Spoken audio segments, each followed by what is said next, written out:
a revolutionary accounting system introduced in PNG. Oceania weightlifting coach expresses disappointment with Kari. And Prime Minister announces new betel nut market in NCD. This is National EMTV News with Tokana Hasavi. A very good evening to you and welcome to Tuesday's news. Thanks again for your company. The government has launched a new accounting system that is expected to revolutionize how public finance is managed in government departments. The Integrated Financial Management System replaces the old Papua New Guinea government accounting system. The Department of Justice and Attorney General is the first government department outside Vulupindi House to be on the new system.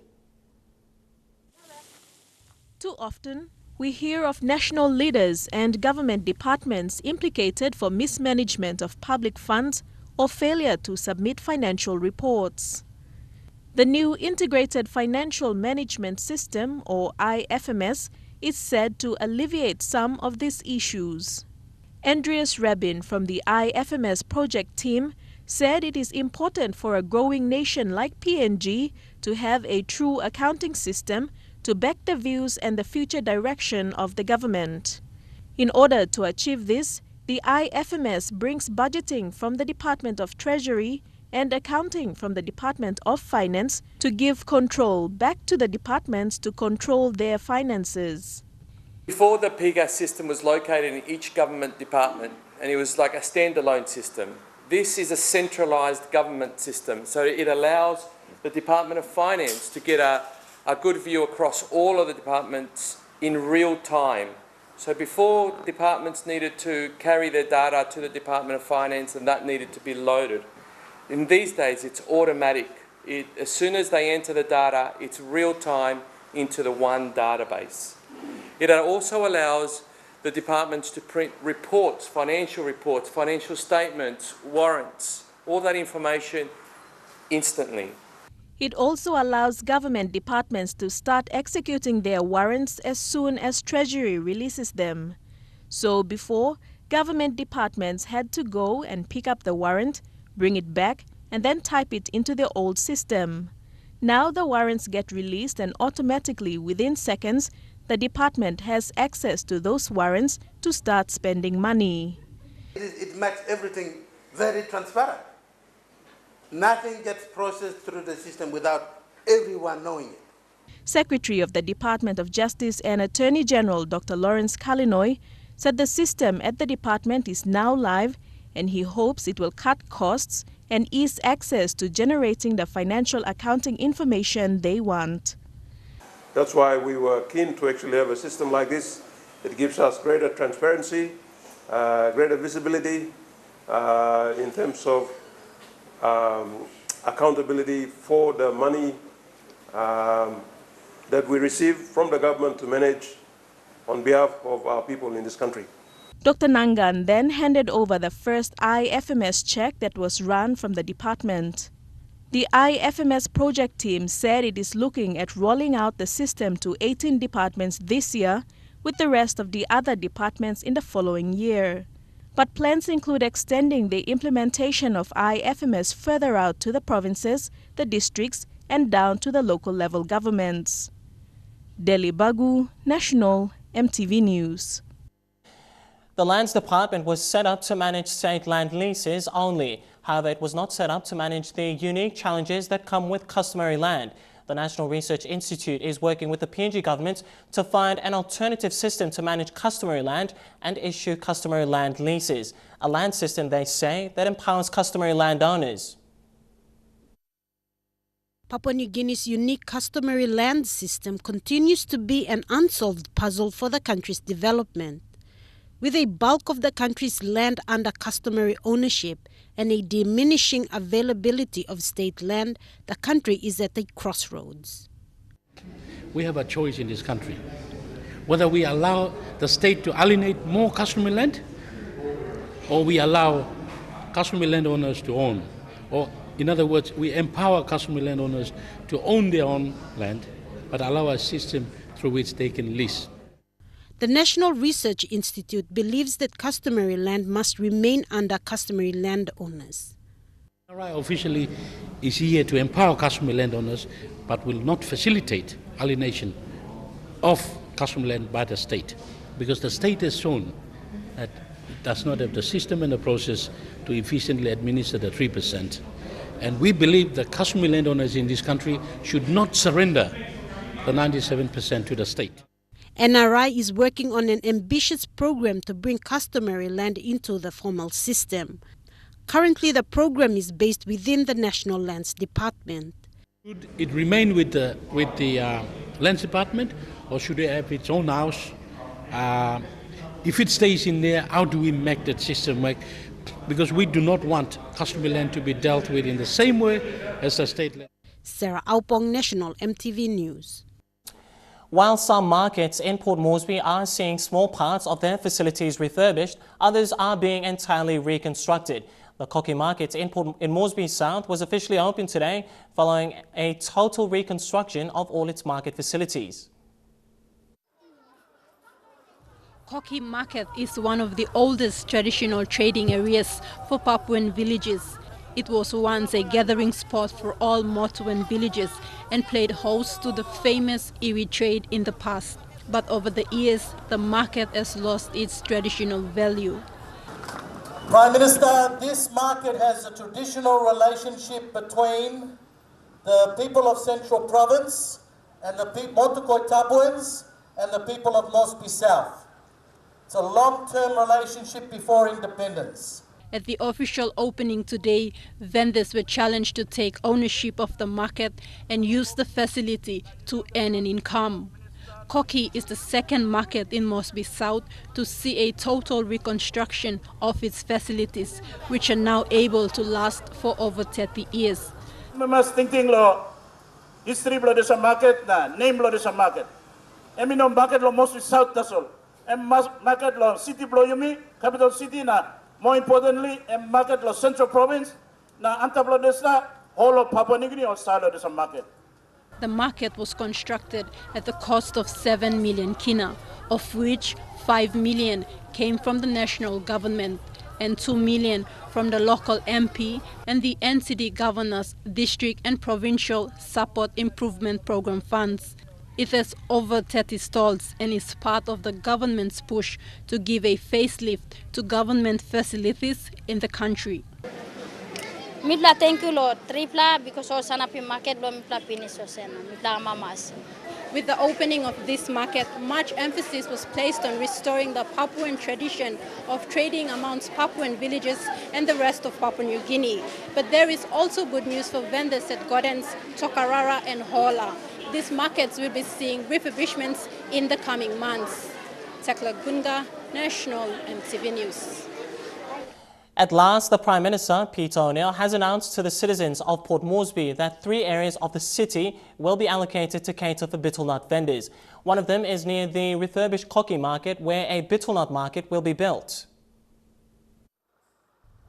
After 15 months of imposing the ban on the sale of betel nut or buai in the city, soon people will sell the much sought-after nut without fear or favor.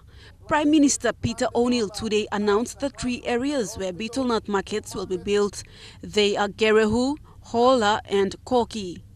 What we're trying to do is give them an area where they can conduct that business and conduct the activities of buai selling and chewing in one area, where it's going to be clean and controlled environment. We don't want people spitting buai everywhere, and that brings about diseases like TB, which is killing lots of Papua New Guineans. Since the ban was imposed, it has received split responses from the public. People continue to smuggle betel nut into Port Moresby. There were also cases where betel nut ban enforcers misused their powers by attacking smugglers and receiving bribes. However, it all comes back to the betel nut chewers. Since Port Moresby is the capital of PNG, NCD Governor Powes Pakop wants to see it clean enough to be considered a major tourist attraction. Mr. O'Neill also appealed to the people to stop the attitude of throwing rubbish in public places. This will contribute to the cleanliness and healthiness of the city and the people, and also prepare the upcoming events that PNG will host. Meanwhile, the Koki market will be extended for the betel nut market to be built at a cost of 2.5 million kina. Vasinata Yama, National EMTV News. Refugee status has been granted to 30 asylum seekers currently residing at the Manus Island Detention Centre. Foreign Affairs Minister Remick Pato made the announcement yesterday in Port Moresby. Another 80 whose applications were rejected have intended to appeal. Australia's Minister for Immigration and Border Protection, Peter Dutton, held talks with Mr Pato on this latest arrangement. He says Australia is committed to assisting PNG at all costs. 30 more asylum seekers have been processed. I've made a determination that altogether there will be 80 asylum seekers who are on the way to being resettled in PNG once a policy on the resettlement process has been finalised. The people smuggling business stopped.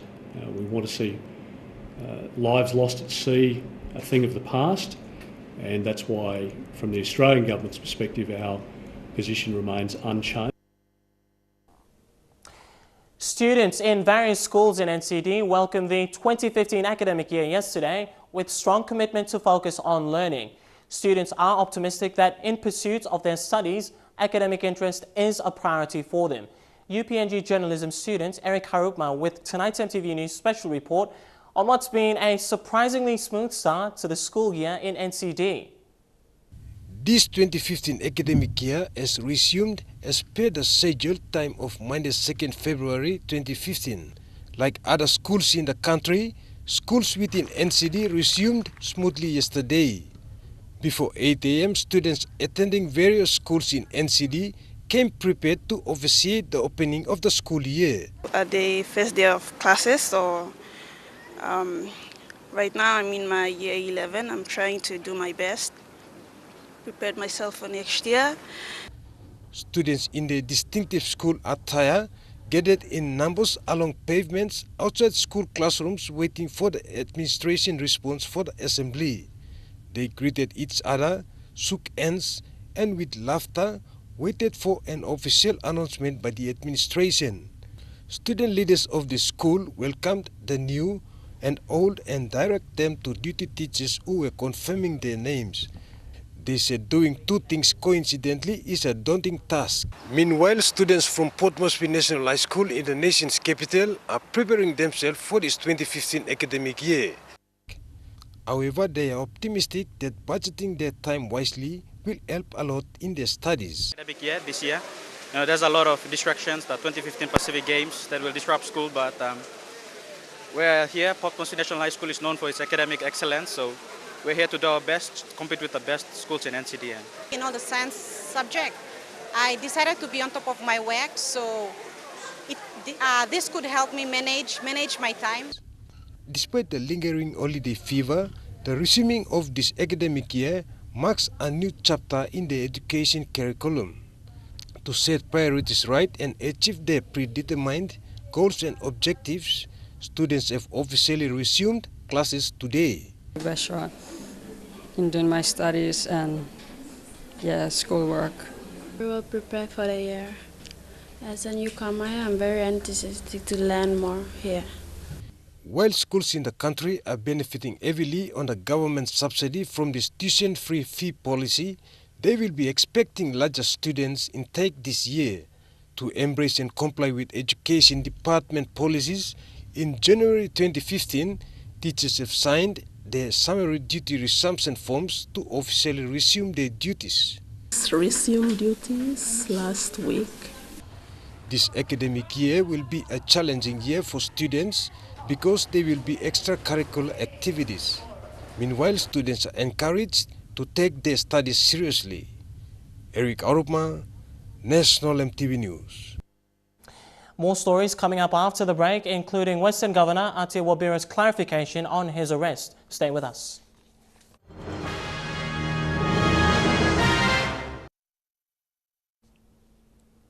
Good to have you back with the news. Oceania Regional Secretary Paul Coffer has expressed his disappointment with Commonwealth gold medalist Stephen Kari's failure to return to training at the Institute of Oceania Weightlifting Federation in New Caledonia. Coffer has been instrumental in Kari's success with training at the highest level. However, he says with respect to Kari's decision to forego training in the lead-up to the Pacific Games. In a news conference today, Coffer expressed concern over athletes' commitment to training. Particular mention was Stephen Kari, who failed to return to training after the Commonwealth Games. He says the Oceania Weightlifting Federation was prepared to take Stephen on board, but he showed no interest to return, citing personal reasons. Stephen Kari said, "No, I'm sorry, I cannot make it." He didn't say sorry, he just said, "I cannot make it. I got to wait until my mother's birthday." There is nothing wrong with that, gentlemen. There is nothing wrong with that statement, but it doesn't suit me. That's all. Because I have a family. My child was 21 years old in Melbourne, birthday, whilst I was looking the PNG lifters in preparation for Glasgow. What is the difference? He says Stephen's absence from training could affect his performance during the Pacific Games. Stephen Kari is happy to stay here. Let him be. But he will not win a gold medal. That's from 50 years of coaching. Because I have no option now but to take Simplice, who wants the training of Paul Coffer. Simplice comes here, that's the end of everybody in the 94 kilo class. Do you think I want to do it? I didn't want to do it.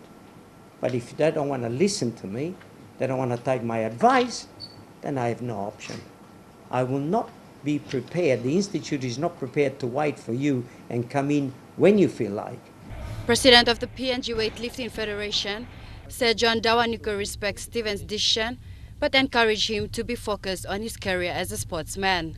Paul and I had some discussions, and we were going to invite him back to the Institute along with Guba.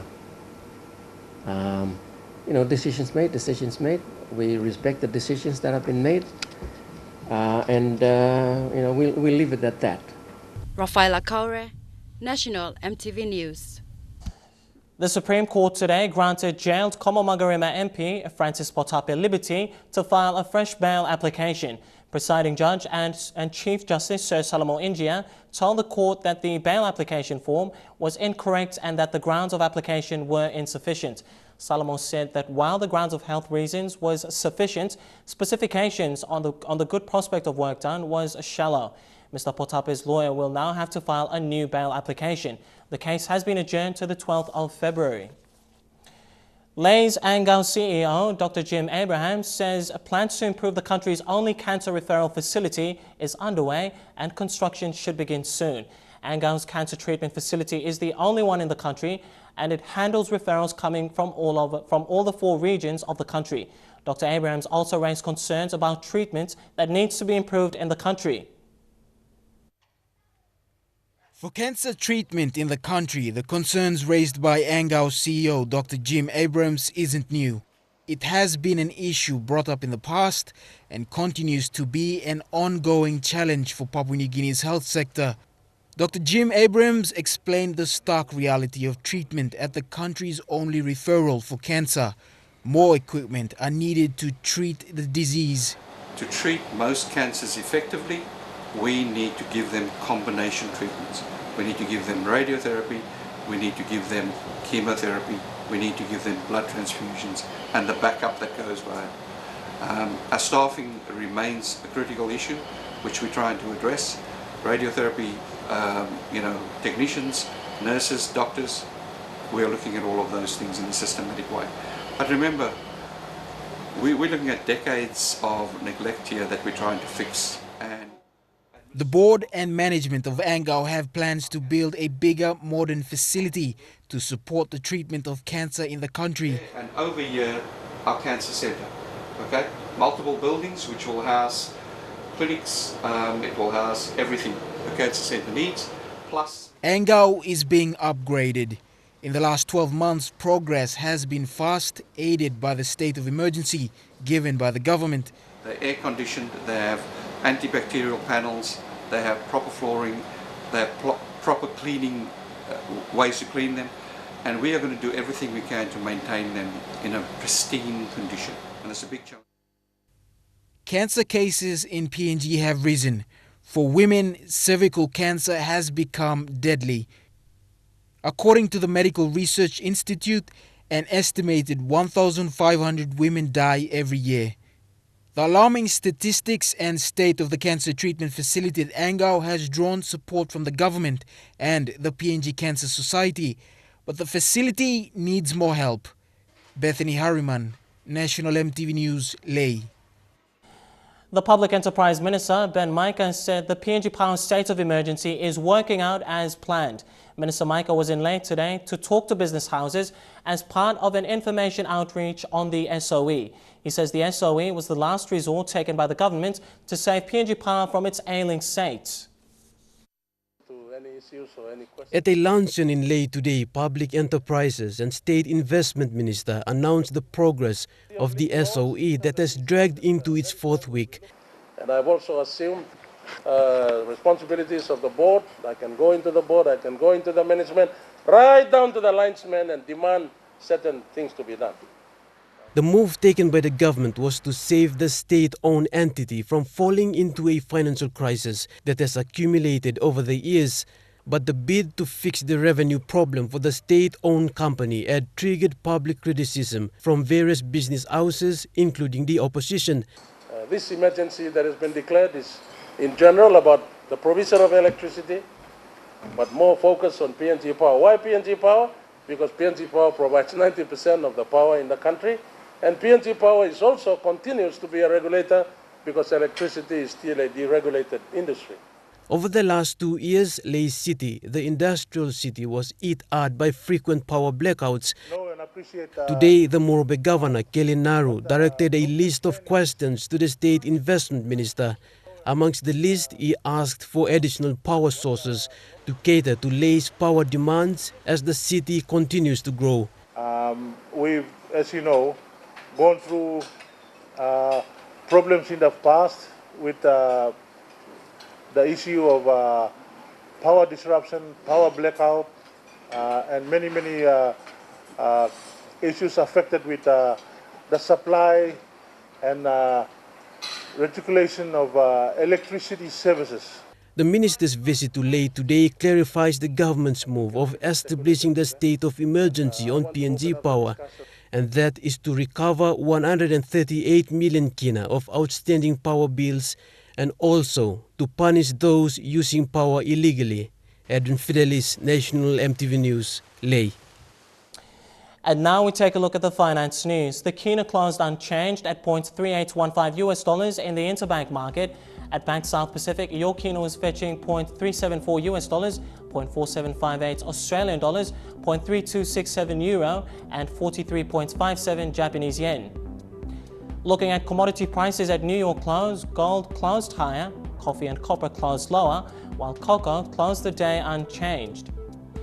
Meanwhile, crude oil and palm oil closed higher, while copper closed the day unchanged. And lastly, on the stock market, the Dow Jones closed at 197 points higher, the ASX closed at 41 points higher, and the All Ordinaries closed at 52 points higher. You're watching National EMTV News tonight. We'll bring you more local news as well as international headlines. Stay with us.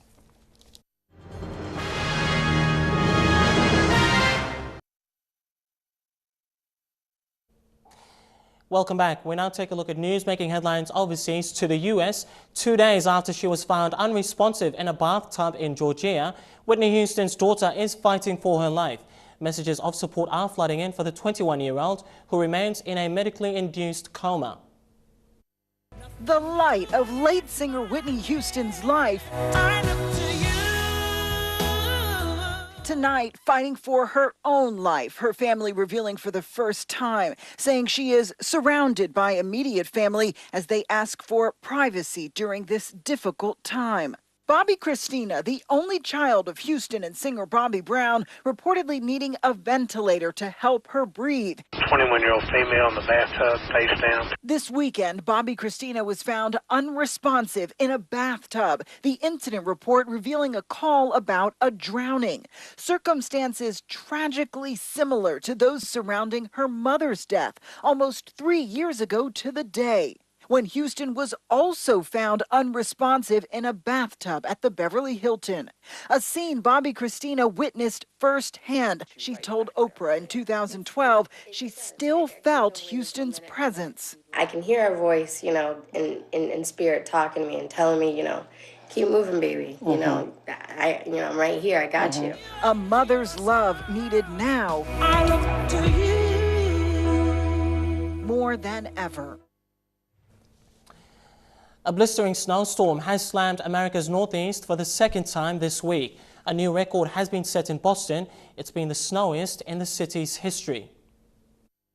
Tonight, that massive storm pummeling the Northeast. In Rye, New York, 2 people were killed on ice-covered roads. And in New York City, salt and snow seeping into electrical systems, blowing this manhole cover 25 feet high. 1 person injured. Icy tracks to blame for stranding this busy subway line. Commuters stuck for hours. For the city of Boston, it's been the snowiest week on record. We're asking people, if you can, stay off the roads, try and take public transportation. Diane Virgilio has been plowing streets around the clock. It's really tough. It's hard to keep up with it.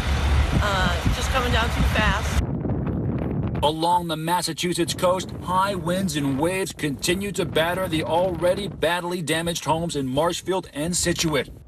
This is a navigational bell buoy. It weighs over 14,000 pounds. It's supposed to be a half mile offshore, but the storms have been so violent this week, they ripped it right off its mooring. Back in Boston, remember Stephanie Turner? We dug her out after last week's storm. We found her reliving that moment, stuck again on Groundhog Day, on her way to work after a little help. Well, it may be one of the hottest movies at the moment, but this week marks a somber time for the family of Chris Kyle, whose real-life story has been recreated in American Sniper, and his widow has been speaking about the memories of her late husband.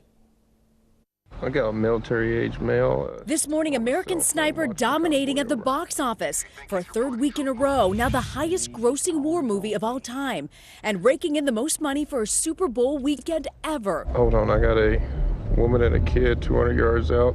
But this morning also marks a somber anniversary, officially named Chris Kyle Day in Texas.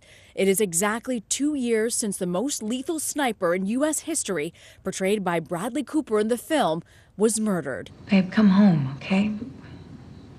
You know, we miss you. Okay. And now, as Kyle's memory is honored, his real-life wife, Taya, played by Sienna Miller, is speaking out. There's just so much. He's just incredible. Telling People magazine that during his 4 deployments to Iraq, quote, "We had our moments where I felt like we were less important than the military, and he felt like I didn't understand his sense of duty." She says the struggles grew when he first came home, but seemed to melt away as he spent more time with Taya and their 2 young children. A guy who's supposed to be so lethal, you kind of expect something different than what you would get. Even though he was going through all of that, we always found a way to laugh, always. Taya also telling People that it was Kyle's work with fellow veterans struggling with PTSD that helped him come back to his family. In a tragic twist of fate, it was one of those veterans who allegedly murdered Kyle at a Texas gun range. Taya says she chooses to remember the man who's now a silver screen legend, a man she'll love even after the box office hype goes away. My major source of strength, though, is my faith and my love for Chris. That's it. I will love him till the day I die. You're watching National EMTV News tonight. Coming up after the break, we've got True Crime Sports. Stay with us for the details.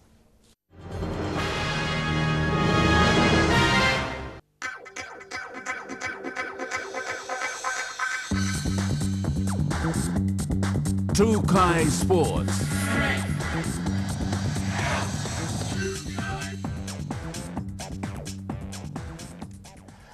Welcome to True Kind Sports. Well, today marks 151 days till the 2015 Pacific Games. Much of the emphasis now is on building the momentum and level of patriotism throughout the country. The Games Relay, which is a tradition for all multi-sports events, will commence on the 26th of March, 100 days before the opening ceremony. Games Relay team manager Tamsin Wardley, in an exclusive interview with EMTV today, spoke of their plans in engaging all 22 provinces. With a population of 7 million, over 800 different languages and 22 provinces, Papua New Guinea is one of the most diverse countries in the world. The 2015 Pacific Games will be the perfect opportunity to display not only unity and sportsmanship in the Pacific, but to showcase Papua New Guinea's unique culture and tradition. The Games Organising Committee will soon embark on a journey throughout the 22 provinces, encouraging the involvement of the wider population of PNG. It's about building up that excitement before the Games, and particularly here where all the sports are actually being held in Port Moresby. It's an opportunity for the whole of Papua New Guinea to be involved in the Games, and that's what we're going to try and do. Over 100 days, we're going to try and take our baton to as many people as we possibly can. Tamsin leads the Games Relay team of 4. On the 26th of March, they will depart Port Moresby from Ella Beach and make their way up to Vanimo in Sundown Province. We actually start in Vanimo, so West Sea Peak Province, and then we sweep across the country from there. So their provincial team, because they've known that they're first for a long, long time, so their preparations are very well advanced, and they're looking forward to us arriving. Tamsin also said while their primary focus is on bringing the Games closer to the people and spreading the awareness, this will also be a great opportunity to show off PNG's diversity to the rest of the Pacific. Lorraine Genia, National EMTV Sports. Oceania Weightlifting Federation General Secretary Paul Koffa is in the country running coaching clinics for Team PNG weightlifting athletes and officials. Koffa says PNG weightlifting has a massive amount of talent on hand and says the future is bright for the sport. With the exception of Stephen Kari, he is confident that our weightlifting athletes will do well come the Pacific Games. In the lead up to the Pacific Games, Secretary General for the Oceania Weightlifting Federation, Paul Koffa, is currently in the country looking at facilities available to Team PNG weightlifting athletes, as well as to provide coaching clinics and athletes training. A coaching clinic was held today at the High Performance Training Center, where regional weightlifting coaches around PNG had the opportunity to be a part of. Koffa says Papua New Guinean weightlifters have enormous potential, and he believes that he can produce gold medal results under his training. You're very lucky. You have in this country something special. I don't know what type of genes you have, but weightlifting is a perfect sport for PNG. You have the opportunity to develop a super team by the Commonwealth Games in Glasgow, in Gold Coast. Currently has 4 PNG weightlifters in Numia under his training, where both Fred Oala and More Aparu are ranked #1 in both men and women's weightlifting in the Oceania region respectively. If you don't have a system, you'll go backwards. You are now in this country developing that kind of system. You have to have clubs, provinces supporting it. We had states, you call them provinces. You cannot run a weightlifting, sporting or weightlifting, and expect results at international level. A development system must be in place for our athletes to perform to the best of their abilities, and he is confident that Team PNG will dominate weightlifting come the upcoming Pacific Games, and believe we can produce more gold medals in weightlifting for the 2018 Commonwealth Games. Over the next few days, Koffa will also be running training for weightlifting volunteers in preparation for the Pacific Games in July. Dion Kombeng, National EMTV Sports. Athletics PNG is sending 3 delegates to the Oceania Athletics Association Congress meeting this weekend at the Queensland and New South Wales border town of Tweed Heads. Secretary Philip Redder and Development Officer Monica Henao will accompany Tony Green to the biannual meeting of all member associations. A lot of interesting things and some important things to discuss. Apart from the formal meeting of the association, there's a marketing seminar and there are some very well-known people attending the meeting. There'll be a presentation on the World Cross Country Championships from Mr. Dao Chai Du from China about the World Cross Country. Andrew Minogue from the Pacific Games will be doing a presentation on the Games. There'll be a presentation on the 2018 Commonwealth Games. And True Kai Sports continues after the break. Stay tuned. True Kai Sports.